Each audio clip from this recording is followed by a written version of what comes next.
दर्शन झालं, आता खाली उतरतोय. तुम्ही पाहिलं असेल की रानात ते सगळी आमची देवी कुलदेवी आहे आमची. पूजा वगैरे केली, ओटी वगैरे भरली. आता आम्ही चाललोय खालच्या ग्रामदेवतला कालभैरवनाथांना. तिथे पण खूप मस्त हे म्हणजे मंदिर आहे. आणि तुम्हाला एक सांगू का, रात्री पण खूप मजा असते हो, रात्री उलट. पण मला थांबता येणार नाही, नाशिकला यायचं आहे परत एका दिवसात. पण खूप मजा येते गावाच्या ठिकाणी. वातावरण वगैरे इतकं मस्त आहे ना, हे बघा वाटत असं इतकं भारी भारी आहे ना, खूप मस्त आहे.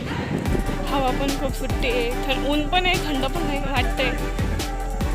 बघू चला, आपण कालभैरवला जाऊया नाथांना, तिथे भेटूया. या माझ्यासोबत. बाय.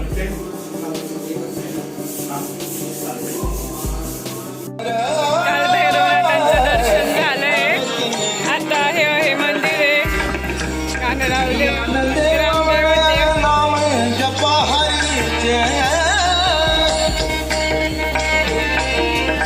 आज जत्रा आहे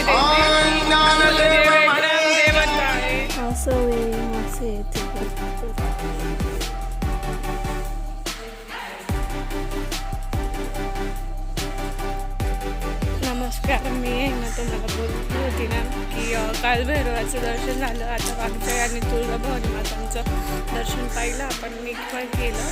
तर तिथला परिसर आहे आमच्या जिथं देवी रांजाई भाबोडीच्या इथे भोरमध्ये, तिथेच जवळ आहे 5-10 मिनिटाच्या अंतरावर तुळजाभवानी आणि वाघजाई मातांचं मंदिर आहे. एवढं मोठं त्यांनी केलेलं आहे, क्रिएट केलेलं आहे.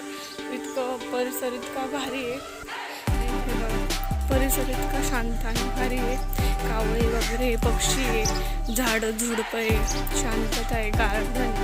ही एंट्रन्स आहे, पण इथे लॉक आहे म्हणून आम्ही आतून गेलेलो.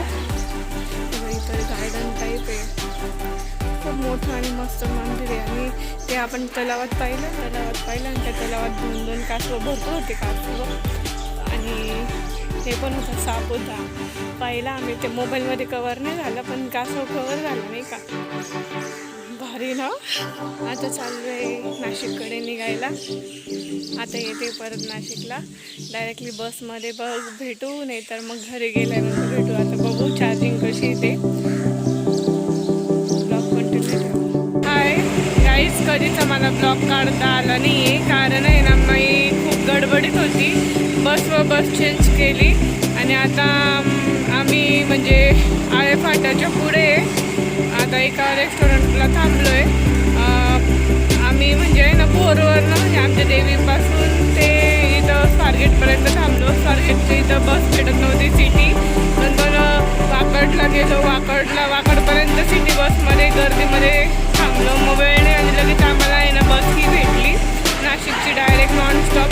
थांबायलाच तयार नाही. आणि हे काय म्हणतात, चार्जिंग पण माझ्या मोबाईलची कमी आहे आत्ता, पण मला आता थोडंसं म्हणजे टाईम भेटला म्हणून मग मी आहे ना आत्ता ब्लॉग काढते. आता रेस्टॉरंटला मी थांबलेली आहे, असं रेस्टॉरंट आहे. आता मी खाती वगैरे आणि घरी गेल्यानंतर मग परत एकदा भेटते. मी ब्लॉग कंटिन्यू ठेवा. घरी गेल्यानंतर आपण परत बघू काय नाही, किती वाजता पोहोचते ते बघू. कारण आत्ता वाजले, आता दिसत नाही, पण आत्ता आय थिंक 8-8:30 वाजले असतील. चलो बाय. आता दमली आहे, फ्रेश झाली आहे, दमली पण आहे, पण आता जरा फ्रेश वाटते. जरा मी घरी आली, जरा बरं वाटतं नाही का. रात्रीच्या 11-11:30 वाजले आहे, 11:30. आणि आम्हाला थोडा टाईमच झाला, पण मग बरोबर पोचलो आम्ही टाईमात. आणि खूप दमलेली, चार्जिंग पण नाही आहे. थोडीशी मी केली फ्रेश होईपर्यंत, म्हणून मी व्हिडिओ काढते. ब्लॉग एंड करायचे आपल्याला, कारण आपण पहिल्यापासून ते आत्तापर्यंत बघितलं. आणि ह्या ट्रॅव्हलचे माझे भरपूर ब्लॉग होणार आहे आणि होतील नाही का. आणि हा ब्लॉग आहे तो आपण शेवटी का टाकणार आहे, कारण मग माझा स्टार्टिंग घरातून निघण्यापासून ते घरात पोचण्यापर्यंतचा माझा ब्लॉग येतो हा. तर 2-3 पार्ट होतीलच त्याचे, आणि होणारच, हमखास होणार. तर थँक्यू सो मच, तुम्ही सपोर्ट करताय आणि करा असं support. Like, comment, share, subscribe करायला विसरू नका. आणि असेच ब्लॉग मी घेऊन येईल. तुम्ही फक्त प्रेम वाढत राहा, मी ब्लॉग करत जाईल. थँक्यू.